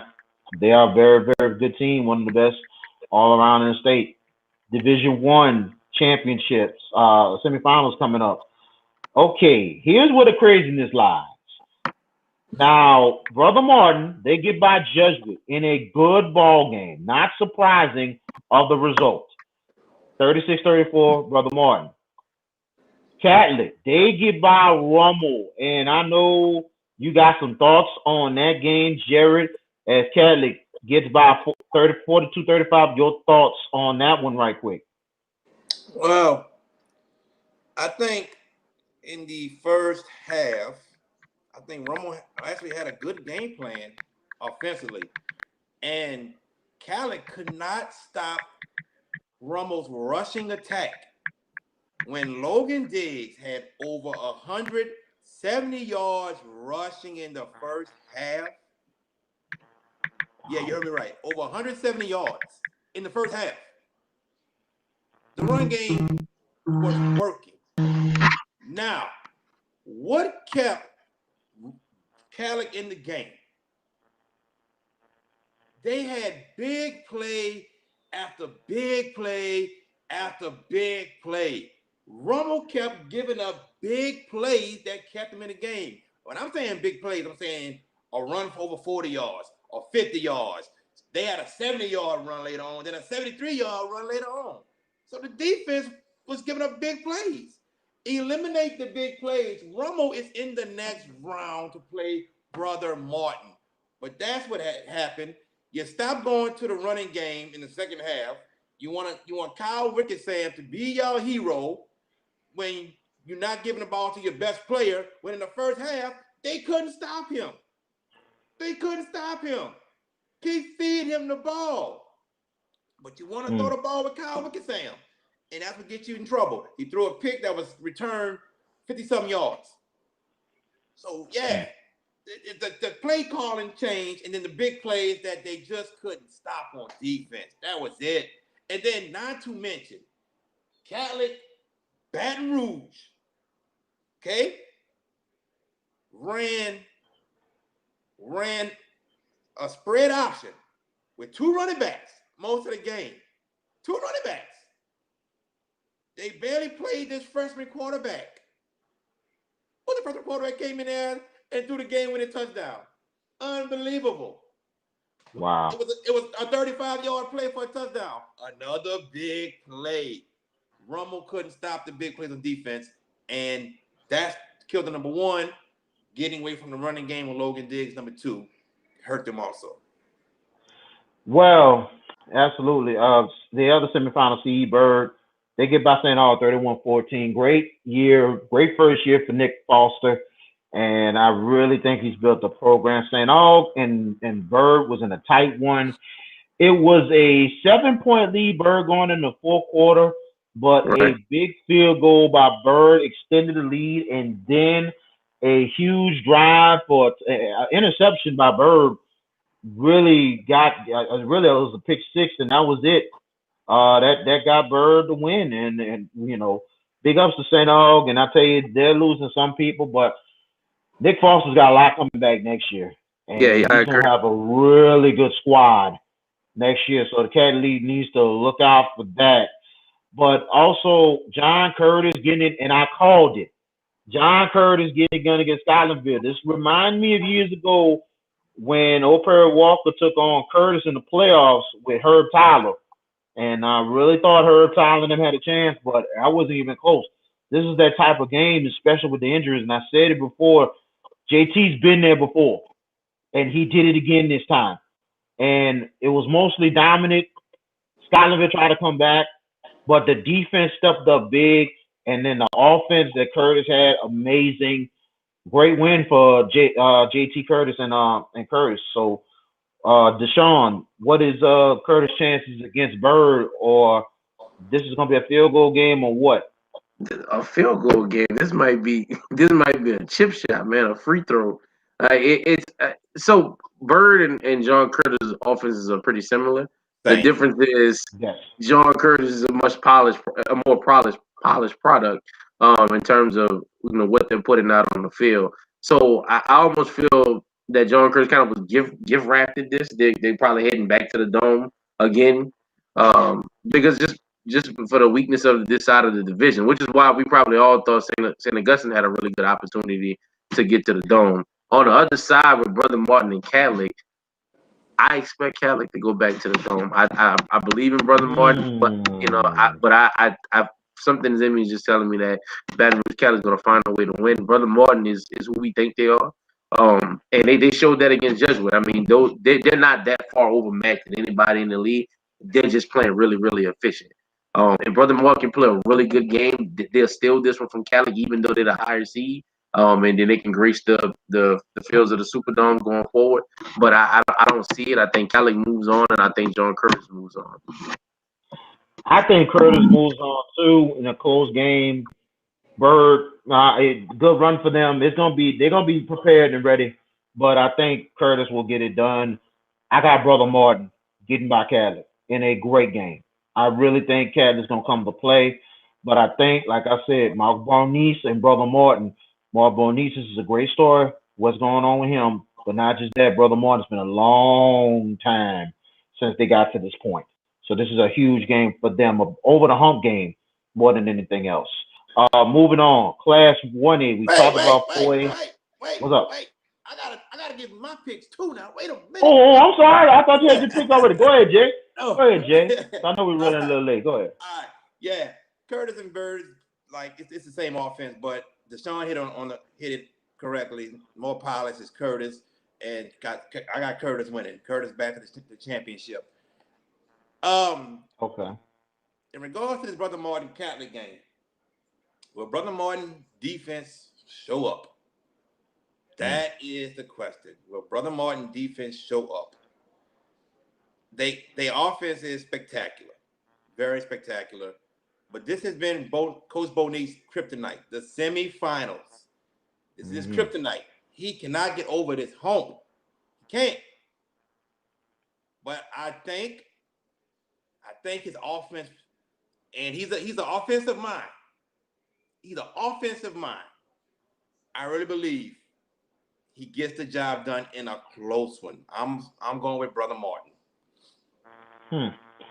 Well, I hope somebody out there is happy who's watching. So, so I think we are. Well, I guess some of us agree on that. Now, Class 1A, quarterfinals.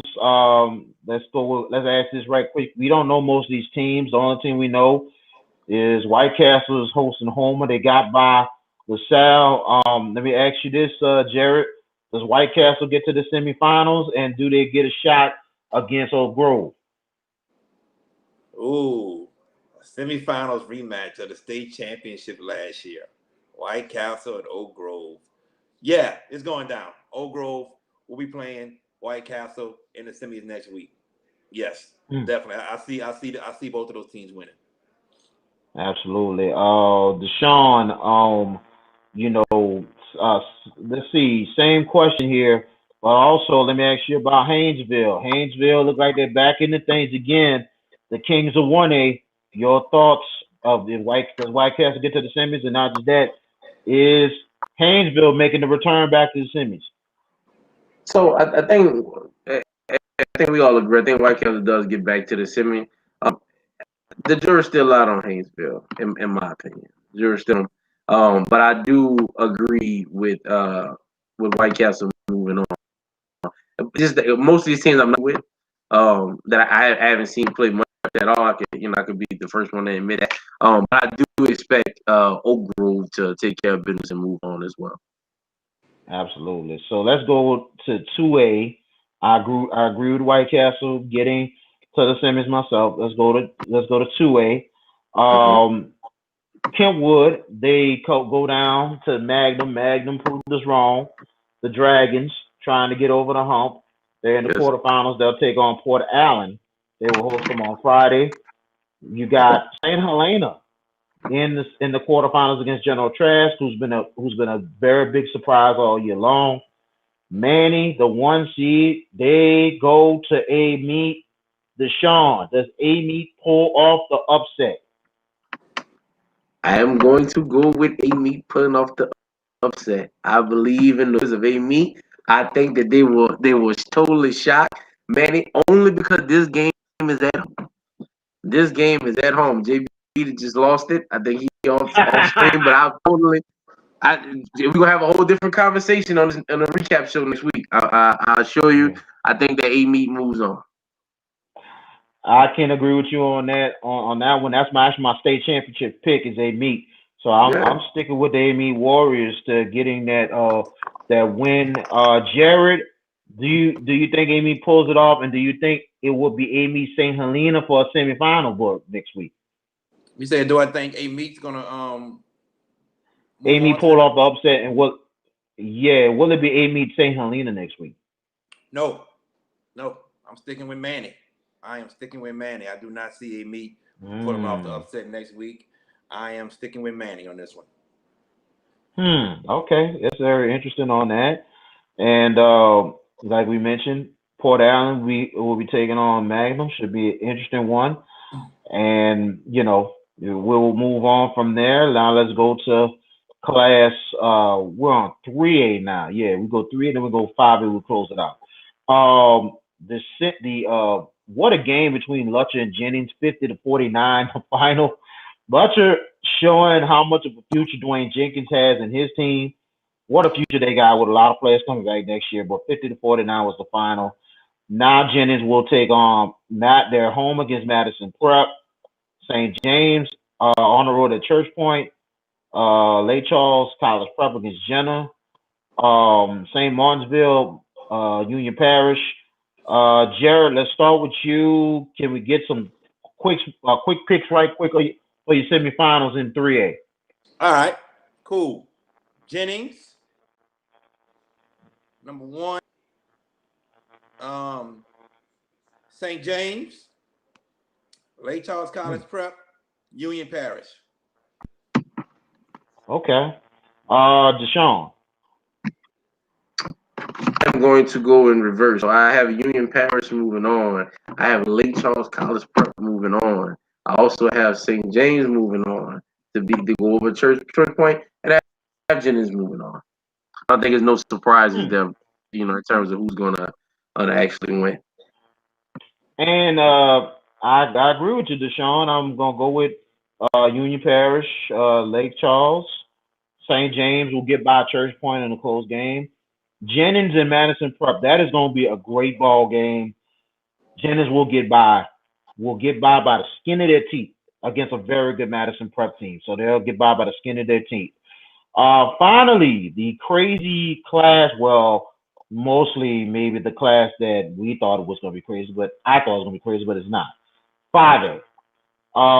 The quarterfinals are set. You got Acadiana. They will host Mandeville, Destrehan. Big win against Dutchtown. They will host Rust. They actually got to go to Ruston next week. Zachary taking on Alexandria. West Monroe will host East St. John. I said it myself. Ruston, the best team in North Louisiana. You see what happened last week. Let's go with you, Jared. Your picks for the semifinals in 5A. Semifinals. Who do I have going? I just want to make sure before I even say this, we gonna talk about John Era, right? Yeah, I mean, I want to talk about Yeah. You say John Era going to state, I just want to make sure we don't forget about this. Yeah. You can say. All right. So my picks. Here we go. Who the number one seed? Acadiana, right? Against a good Mandeville, a good Mandeville defense coming up there, but Acadiana number one. And then in the next round, who would that be? Okay, that's gonna be Destrehan. They're going up north of Ruston. They're gonna beat Ruston. Zachary is going to defeat Alexandria. Alexandria got a good run, but their time is running out. And West Monroe will defeat East St. John. Okay. Well, congratulations to East St. John getting the win over John Eric and getting by John Eric by the skin of their teeth. Oh, stop it. But hey, John Eric had to leave 130 something left and had him. But credit Brandon Brown and East St. John. Dashone. No, they ain't had him. So I just go ahead, Dashone. I'm gonna come back later. Go ahead. So I had a question, JB. My question was, you said that you had East St. John beating West Monroe, correct? No. West Monroe beating East St. John. Okay, all right. I just wanted. I didn't know if I heard it correctly or not. Maybe I said it wrong, but yeah, West Monroe beating East St. John. So as far as my picks, I think what takes care of business against East St. John. I do think Zachary moves. What more can you say about Zachary? This Destrehan Ruston game. The game is at Ruston. I think Ruston gets the upset. Hey, I think Ruston not bad. That's not bad. That's not bad. Go ahead. Yeah, I think Ruston gets the upset, and obviously Acadiana moves on. I mean, they just a bust unless something uncharacteristically wrong happens. I couldn't see Acadiana losing. So Acadiana, I'm going to go with Ruston, which is going to be an odd semifinal, and Zachary and West Monroe. Okay. Well, I'm gonna go with this here. Acadiana, I think they get by Mandeville. BJ Tott, mark my words, an awesome quarterback for Mandeville. He's gonna keep them in the game. Acadiana will win by a field goal. It will be close. Mandeville is not gonna lay down. They're gonna come out and they're gonna play. I got Acadiana winning in a close one. Destrehan, Ruston, it's gonna be tough. Like I said, Ruston, the best team in North Louisiana this year, they're showing it. Showing it this year. No, they beat West Monroe. Ruston, this is Ruston's time. Ruston's been waiting. Do they get by Destrehan? Do they get by Destrehan? No. It's gonna be close, but Destrehan will get out with a win. It's gonna be very, very tough because Ruston has been waiting for this moment. Now the other quarterfinals, Zachary, Alexandria, not close. Zachary wins. Zachary gets to the semis. West Monroe, East St. John. Now East St. John, Very good team, very good win, tough district. And all I'm gonna tell you is this: West Monroe, yeah, they're good, but they're vulnerable. They're not unstoppable like they used to be. And I'm gonna tell you this right now: West Monroe has a weaker district than Everett. I'm going with East St. John for the upset. East St. John will win at West Monroe. They will do it. They're going to do it. Like I said before, this is not one of the best West Monroe teams. Like I said, now I give them credit last week. I give them credit last week. I give them credit last week. They showed up against Central. They showed up and handled their business. I give them credit for that, but not this time. Brandon Brown has an experienced team. Their only loss was to Dashone. They're Experience in what? not going to What lay they down. experience in? Huh? What are they experience in? Like, explain yourself. They got to the playoffs last year. They got to the second round. They got the same players from last year. You Okay. think they're gonna? Do you think? Sure. You think they're gonna have no? You think? I You want you think to they're explain gonna be yourself. intimidated? This is No, not this. This I is want you to not the explain same West yourself. That's Monroe. all. I agree. It's not the same West Monroe, but I It's don't. I not. don't see. Yeah, but Anytime West St. Monroe John struggles isn't with, a powerhouse either. I don't think they have enough to beat West Monroe. What I mean, it's but not the state championship. Qualified West Monroe team, but God, VK, you no. drink But here's the thing. But there's no disrespect. I'm like, this is a chinks in the armor. We talking about the same West Monroe team that struggled against Chalmette in the first half and finally showed up against Central. All right. Yeah, There's something but not I think there. that's just playing down. Yeah, they were just playing down to your competition. That's a mental error. I don't No, think that's anything to do with I talent. don't know about that. That just showed me you're not that good. Teams like That don't Chalmette mean get that. blasted from teams That like don't They're Chalmette mean get not. blasted that, from the sky. man. That Listen, don't mean that. they're not an elite team. I agree with you, VK. Again, but East St. John is an elite team. They're not in this. I don't know. Dude, I don't know. East St. I don't know. John is where they are due to a favorable matchup of who they went up against. That is it. Yep. That's it. Yep. And they But are but but but, but not about also to but go also up the, north and win this game. They not, but bro. they I'm also telling you. but they also but they also come from a tougher district than West Monroe. Come on now. That's okay. Come on Okay. now. They Come come on from a now. tougher district. Yeah, they do. But they just don't have enough of the talent, the athletes, even the size to compete with West Monroe, bro. It's not happening. It's Well, not it's been a happening. it's been a long time for East St. John. Last time they've been in this position, they went against what Jesuit in the quarters and lost.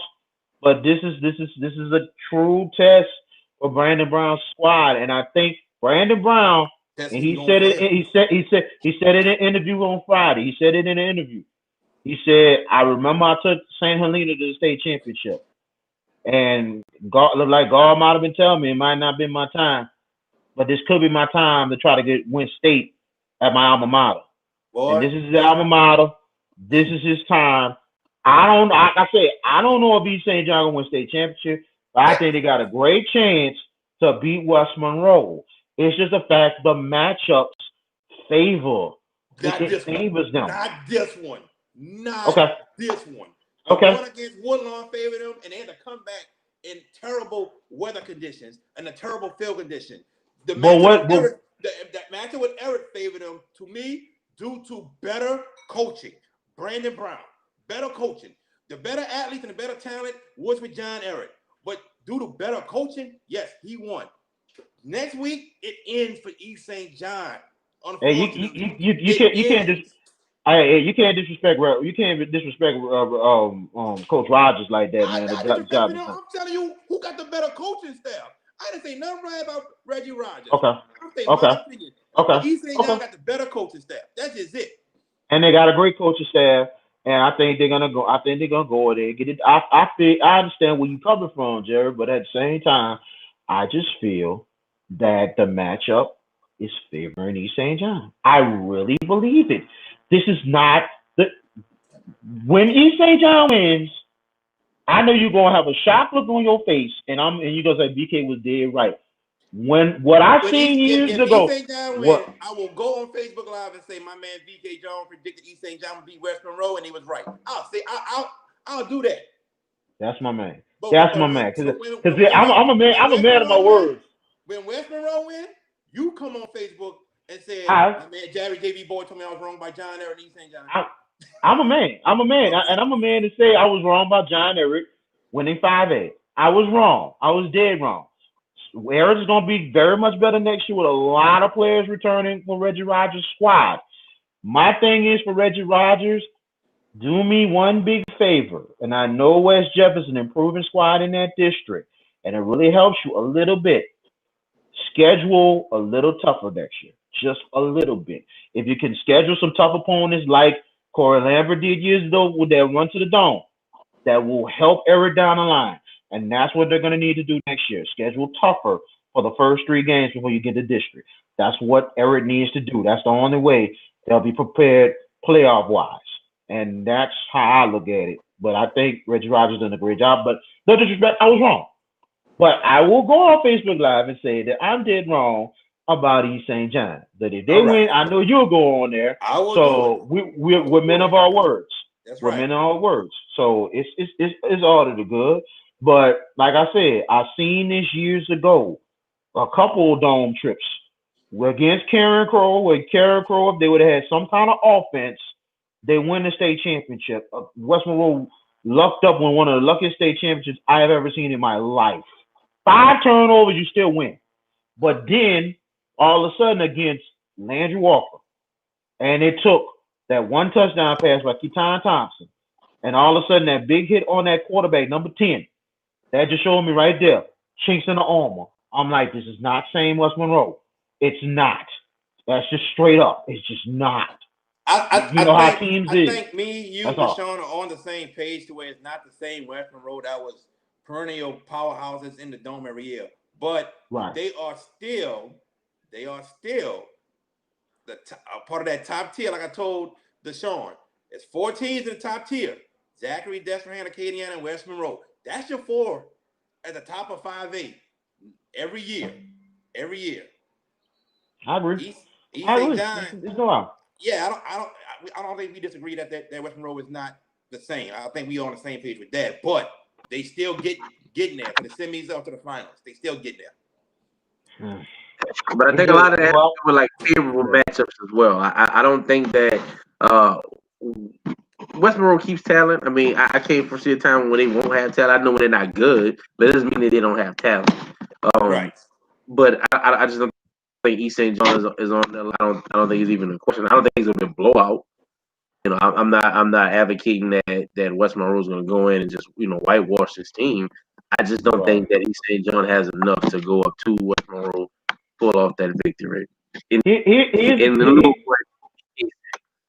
Right. And I'm gonna say this and we're gonna close it out. Here's the thing: if East St. John comes into that game, and the first drive of the game, that's gonna be key. If East St. John's on offense and they score on the first drive of the game, look out. Look out. Because there ain't going to be no pump. The biggest key against West Monroe, throw the first punch.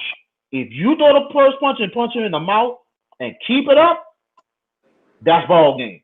Because that's going to show that with the bullies on the block, you ain't about to punk us.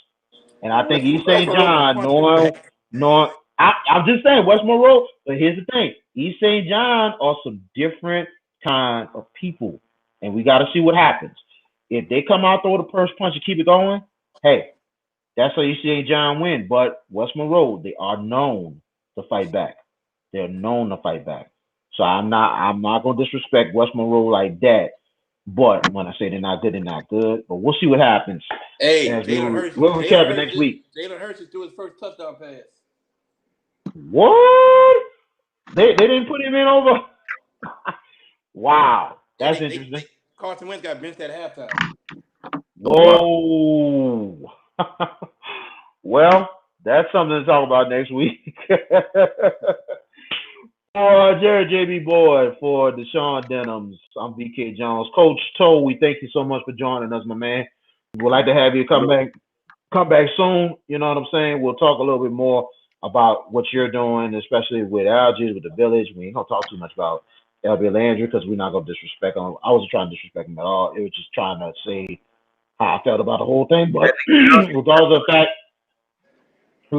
the fact, I got nothing but love for Algiers. I just believe in family, and that's just me. But regardless of the fact, Coach Toe come back soon. But thank you for joining us. We'll be back next Sunday. We'll give you a time and then some, maybe the same time. It depends when the Saints play. But we appreciate you joining us. BK Jones Show. Be safe. 6 feet distance. Wash your hands and then some. And it's holiday time, man. Don't drink and drive. We'll see you next week. Peace.